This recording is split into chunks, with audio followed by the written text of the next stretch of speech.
Assalamualaikum warahmatullahi wabarakatuh. Wadia balad ate official di mana wae ayana. Alhamdulillah wa syukru ala ni'amillah. Kalawan diwuwuh ku qabul anu maha agung, dibarengan ku pangijabah anu maha kawasa. Diiring ku kadeudeuh kanya Gusti anu maha suci, urang ayeuna dugi kadangat ayeuna masih keneh tiasa ditepang dangukeun deui dina acara anu matuh kamemet urang sadayana.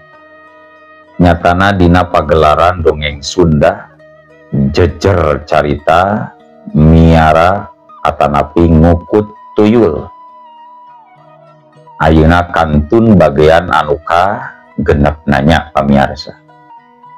Ieu dongeng mangrupikeun buah karyana Kang Epi Irvin, Kang Eka Ervin. Atuh sumangga kanu teu acan subscribe geura subscribe heula.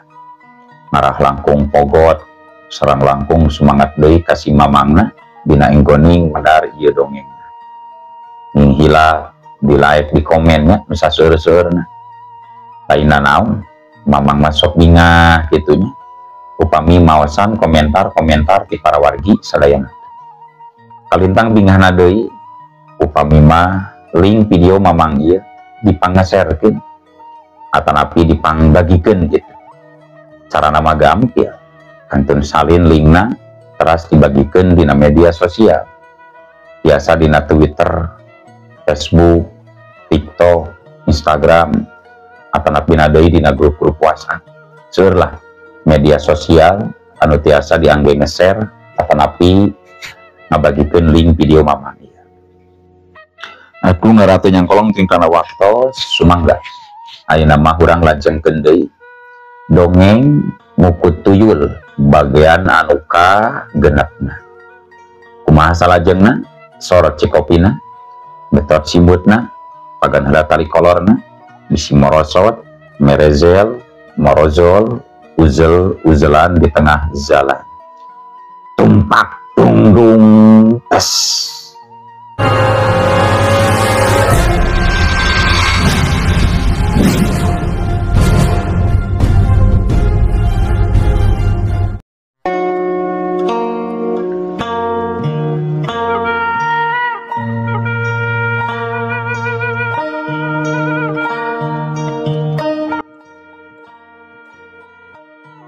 Para wargi sadayana dina jero waktu saminggu hayang lembur teh karasana aman deui jiga sabihari. Lantaran memang si Oli lemah sama meh kajadian kawenehan kuma ursi liarna sok kalembur ada anggang ti lembur najang iman. Jiga peutingan harita jalema anu keur ngaronda teh gunem catur ngarobrol nyaritakeun kasab sewang-sewangan, tuluy nyaritakeun masalah pakaian, nyaritakeun masalah tatanen anu antuk nama ngamuara, nyaritakeun kajadian anu saminggu geus kaliwat. Teu kadenge deui aya nu kalengitan duit aya namanya euy. Geus leuwih saminggu asa geus celiharang mata teu ngadenge ear-ear acan. Cik saurang lalaki nu katelah soma. Duka geus bosenan euy si kencit. Duka geus tibarogeun duit beureun urang dieuna. Matak eueuh nu kadenge leungit deui teh. Ceuk nu saurang nempas. Lainnya euy. Saha jalmana atuh anu ludeung jeung poek laek ngingu nu kitu patuh. Ngukut tuyul maksud uing. Saha jalma teh nya? Ceuk somad nyarita deui nyacapkeun rasa kapanasaranan. Atuh apal teh meureun geus didagdag mah kuring lamun apal mah. Tapi kulantaran teu apal nya kumaha deui atuh mah deui. Ceuk baturna. Sugan ilaing boga irongan, kira-kira nasaha anu ngukut tuyul teh. Ceuk somad nyarita deui malah ditungtungan ku tumai. Nya saha atunya? Eueuh irongan pikeun kuring mah. Ari maneh boga curiga ka saha kitu mah. Batur somad marik tumanya. dukanya eta ngan anu keur nanjung usaha nama nya Kang Iman pisan, tapi dah jelas usaha Kang Iman mah karena melian cau jeung nu sejenna tuluy rutin dibawa kadaya. Lamun teh mah nginget tuyul jang naon kudu ripu usaha keneh. Cek Somad nemberakeun eusi hate, ai ulah sok sungudon kitu atuh euy. Kang Iman mah jelas usahana kana naon coba getol di jalmana nya nurug cupu we jeung Ceu Ina mah mata pantes tere jadi badagna oge atawa beungarna oge. Batulna Somad nyarita setengah ngagalendeng ka Somad, sok terasak pikiran apaan gitu sarua pamikiran kuring oge nyari curiga seetik mah menang meureut. Cek Somad nyering kira-kirana bakal aya kejadian deui moal nya euy, asa melang kuno di imah we kuring mah. Cek nu saurang nyarita barinya kalebat, lamun sakirana nepi kaya kejadian deui mah urang kudu ngayakeun sawala atawa tareka euy, sangkan eta mangkluk teh kacerek sekalian urang pengkoran lah anu bogana tuman deuleu. Cek Somad mereka mandang kadua urang batur, masalah eta mah hadena urang riungkeun heula jeung Kang Omar sugan we manehna boga bong bolongan buat ti manehna atawa ti Ki Warya, katambah mumpung Ki Warya ya keneh. Cek salah saurang ngagoongan caritan Somad,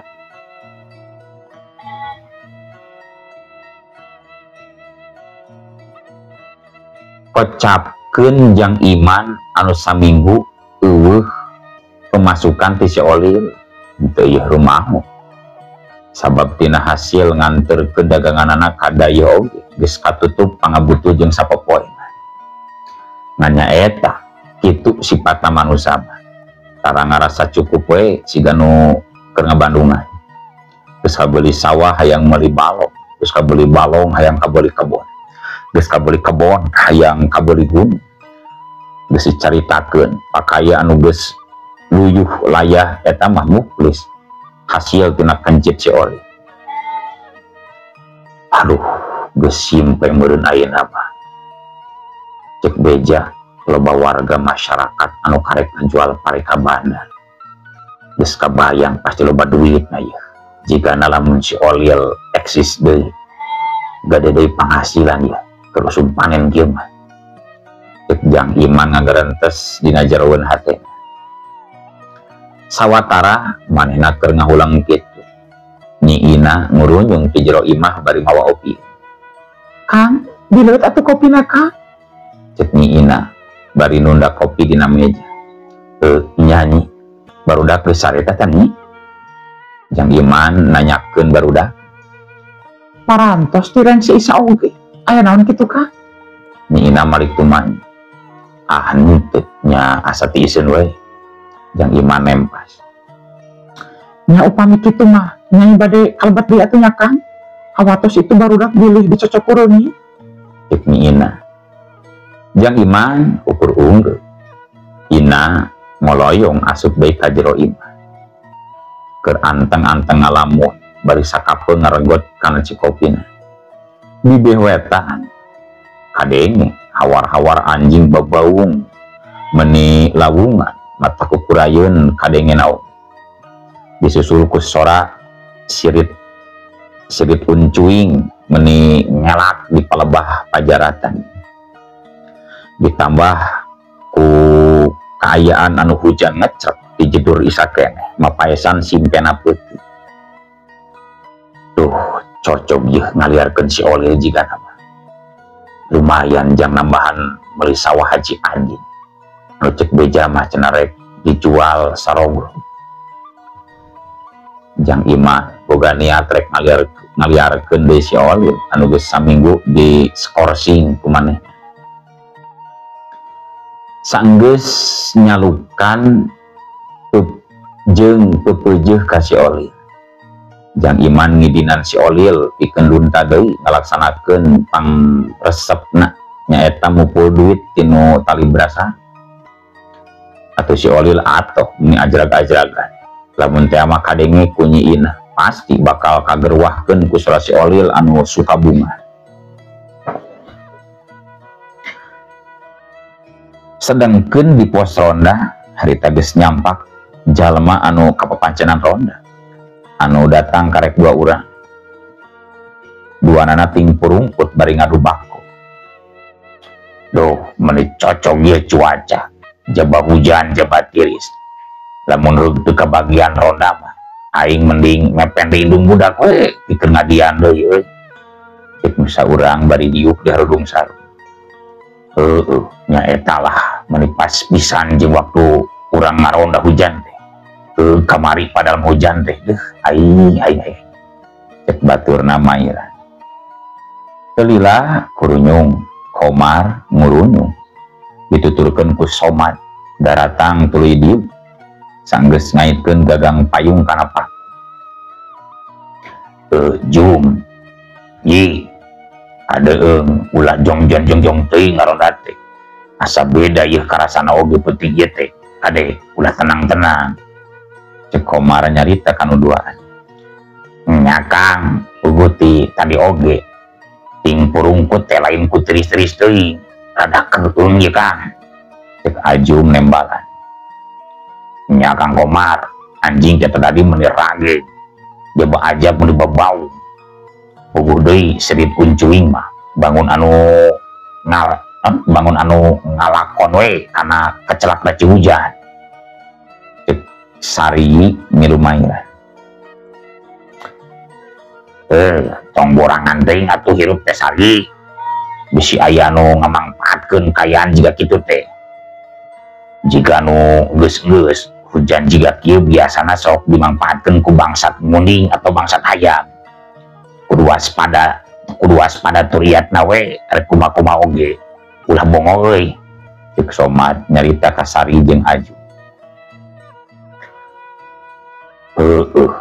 Tah bener naon anu geus dicaritakeun ku Somad urang kudu tetep waspada jeung hiatna sabab jalma nu boga niat jahat mah teu pilih-pilih mangsa rek hujan atawa halodo pasti dikeureuy we nu boga niat jahat cek Komar nempah ceritaan Somad.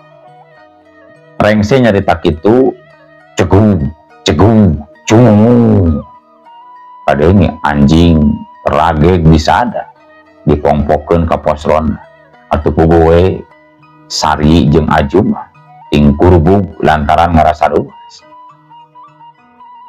Jadol sia anjing kasebelah ngaruas cewek sih ya cek Ajum tuluy cengkat nengok katukangan pos ronda nyorotkeun lampu baterainya. Anjing saha eta teh Jum? Sari nanya. Buka atuh ieu teu apal dewek mah. Cek Ajum bari nelek-nelek kana anjing anu keur ngagogog bari melong ka pelebah kandang domba.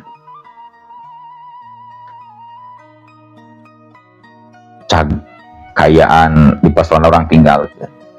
Urang caturkeun si Oli anu geus nepi ka pelebah Komar jeung baturna anu harita keur ngariung di pos ronda. Si Olil kagerwahkeun ku anjing anu ngagogog tuluy aya anu nyorotkeun baterai. Atuh si Olil reg ngarandak leumpang tuluy ngajanteng neuteup ka jalma nu keur nyorotkeun baterai. Sanggeus baterai pareung si Olil neruskeun lengkahna. Tekung sililah srong si Olil nepi ka hiji imah. Irung si Olil anu rebeh ungas ingus jiga anu ngambeuan. Teu lila blengeh si Olil leuseuh. Geus kitu mah manehna asup ka jero imah sulusup. Asalna ngaliwatan bilik nembus. Teu lila si Olil geus kaluar deui bari ceuceuleukeuteukan leungeunna ngagiwing duit salambar. Tuluy leumpang acred-acredan. Srog deui si Olil nepi ka imah anu sejenna. Itu jeung kitu we lampah si Olil nepi ka hampir kabeh imah nu kaliwatan mah dianjangan ku maneh. Wanci geus janari gede, si Olil masih kukurlingan kene. Ayeuna pindah ka tetangga lembur. Tepat lila si Olil luntak ka lembur tetangga mah. sabab kaburu nepi ka hiji imah anu mibanda hawa panas karasana ku si Olil. Manehna balik deui bari teu woleh ngareretan ka imah anu ngaluarkeun hawa panas tadi. Teun cia, cek si Olil sakapeung eureun tuluy ngalir. Terus mereupan ka imah tadi. Kitu jeung kitu we kalakuan si Olil aya kana 5 kalina teun cia. Sameme ditepikeun ka imah dununganana, si Olil nyimpang heula ka imah anu basa kamari-kamari disadap ku manehna. Kayaan rehe combrek sepi jempling anu tunggu keur kerek sare. Atuh si Olil nyereng, geus kitu mah manehna ngagantel rada lila. Sanggeus ngarasa wareg, si Olil gura-giru balik ngajugjug ka imah dununganana nyatana jang imah. Teu kacaturkeun kumaha lila di jalan, si Olil geus nepi ka imah jang imah. Dununganana mah geus sare tibra. Si Olil tuluy ngaluarkeun duit tina cawetna, rada muncekil bebeunanganana. Lantaran liarna oge rada jauh ayeuna. Ngan pikeun si Olil duka kunaon disaprak ningali imah anu karasana panas ku manehna teh.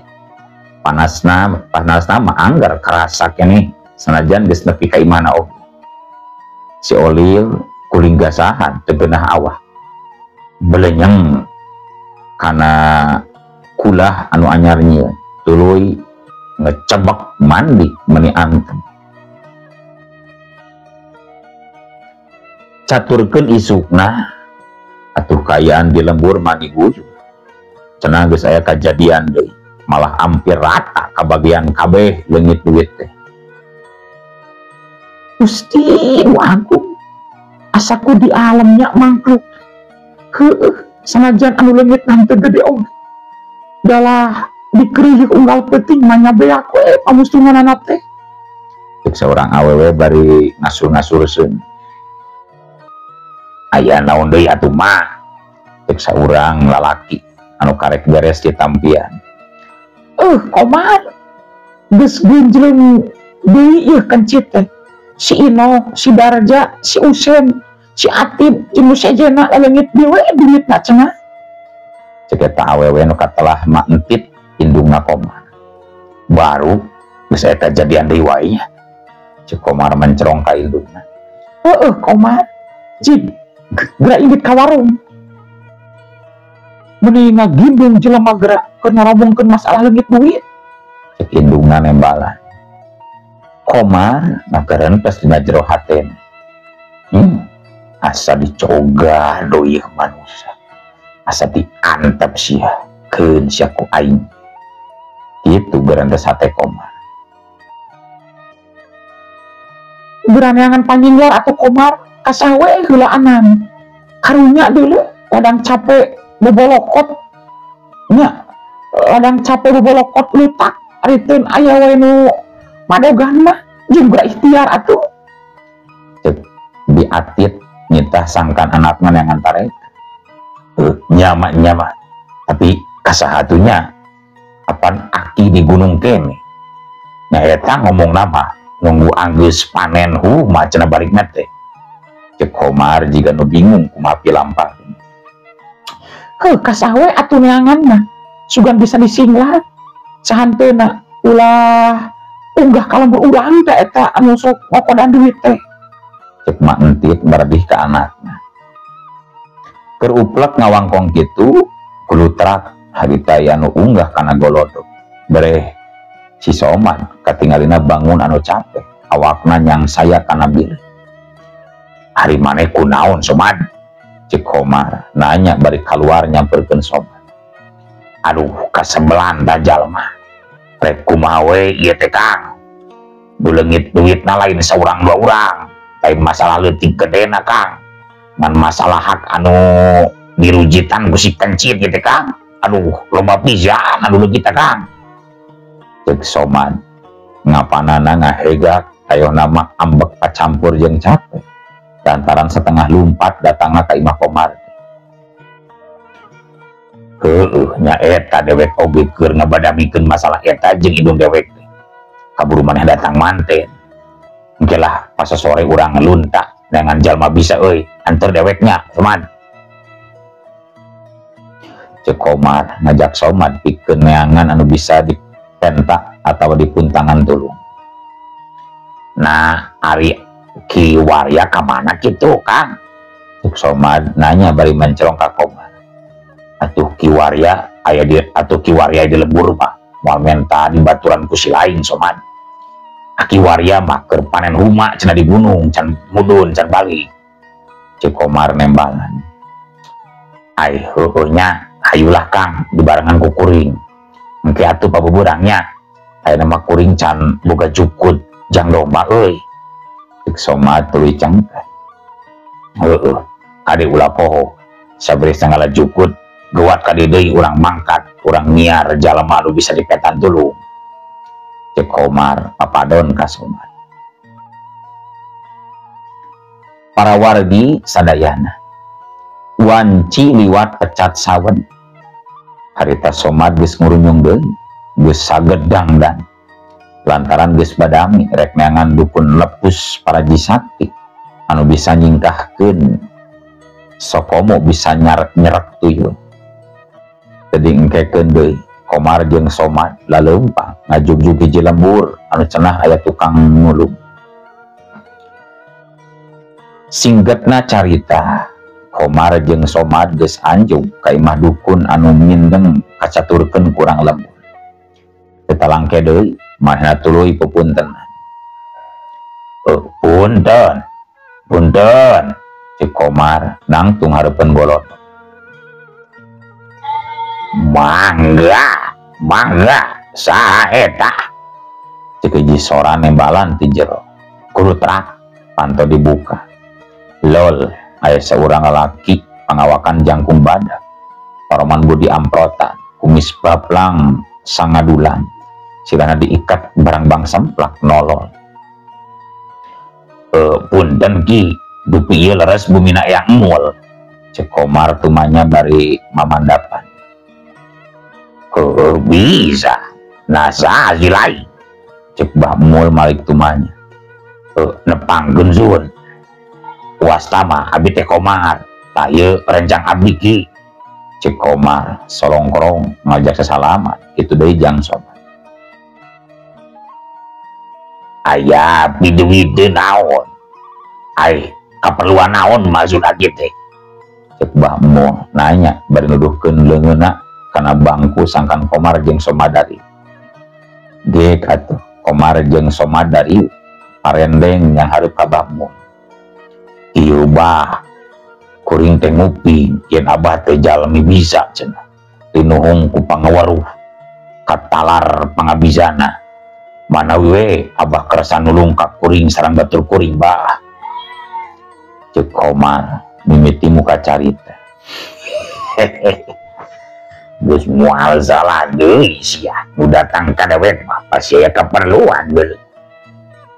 Hayang naon nya teh?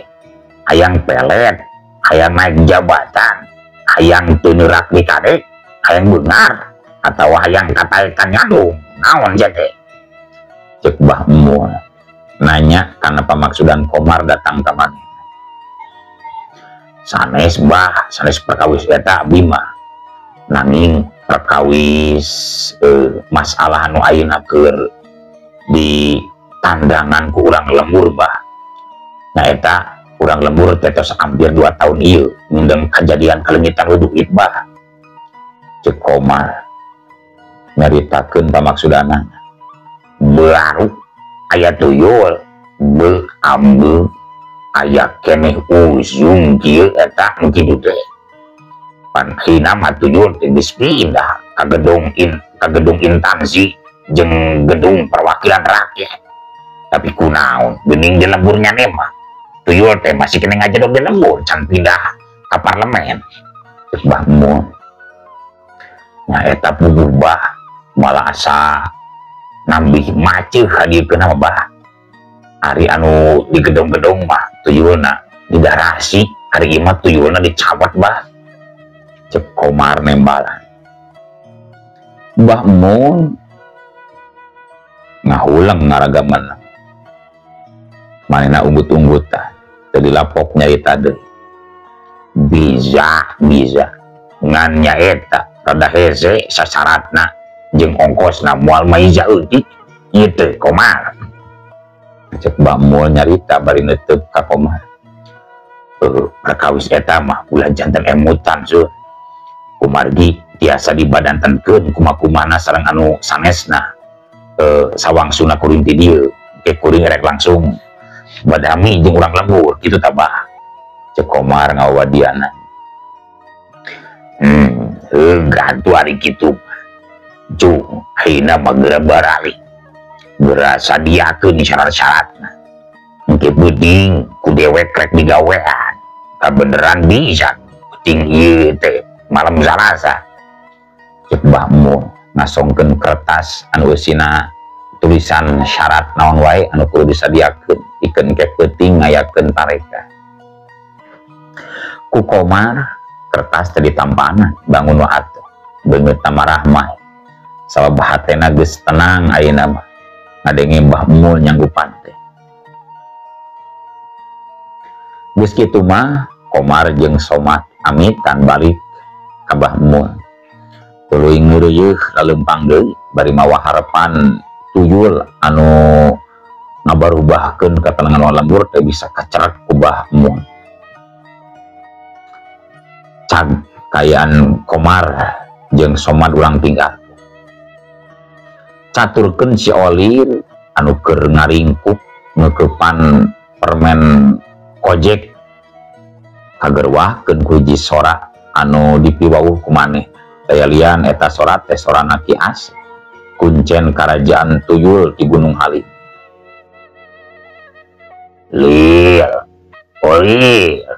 Olir nyane penting ieu kudu leuwih waspada tur hati-hati Oli. Coba urang lembur boga rancangan rek nyerek maneh. Ukituna dewek rek ngirim jawara di nagara tuyul pikeun ngayunan kahayangna urang lembur. Itu kadengena sora Ki Asep ku si Oli. Atuh belenge si Oli leuseur tuluy hudan sarenteng ka ditu sarenteng ka dieu malah sakapeung bari ngibing jika anu manggih ka atuh. Caturkeun deui Komar jeung Somad anu geus nepi deui ka lemburna. Komar mah tuluy datang ka imana RT rek nyawalakeun ngeunaan tarekah anu rek dipilampah ku Mbah Mul. Sakalian rek minta izin pikeun ngumpulkeun biaya pikeun Mbah Mul cara udunan papatungan unggal imah rek dipentaan saikhlas sedangkeun Somad manehna tuluy balik ka imahna. Wanci geus isya tetela bener Mbah Mul ngurunyung datang leungeunna bari ngajingjingkeun golan pulas hideung anu eusina mangrupa pakarang anu ilahar dipake ku manehna lamun ngubaran atawa nambaan pasien. Sanggeus dibagiakeun ku pupuhu lembur atut ku Komar Mbah Mul tuluy ngampar sama sasajen dipernahkeun mani rapih syarat-syarat anu dipapadonkeun ka Komar oge diteundeun dina cecempe. Jalma-jalma urang lembur ngagimbung hayang nyaho kumaha tarekah anu rek dipigawe ku Mbah Mul teh pangpang nama hayang nyaho tegas rupana tuyul teh jiga kumaha. Sabab cenah Mbah Mul geus ngajangjikeun bakal nyerep tuyul salila ieu anu geus nyieun kadoliman kadoreksakan ka urang lembur.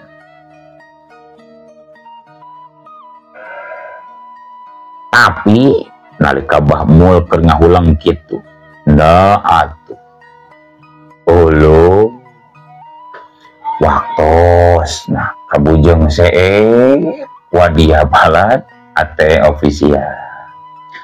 Baraya kumaha atuh salajengna si Olil nah kacerek ku Mbah Mul atawa Mbah Mul anu eleh ku tuyul balad si Olil nya antosan we dina episode anu salajengna. Atuh kukitu kukieuna mamang sajamit mungkur amit mundur dipayuneun para wargi sadaya. Hayu Assalamualaikum warahmatullahi wabarakatuh.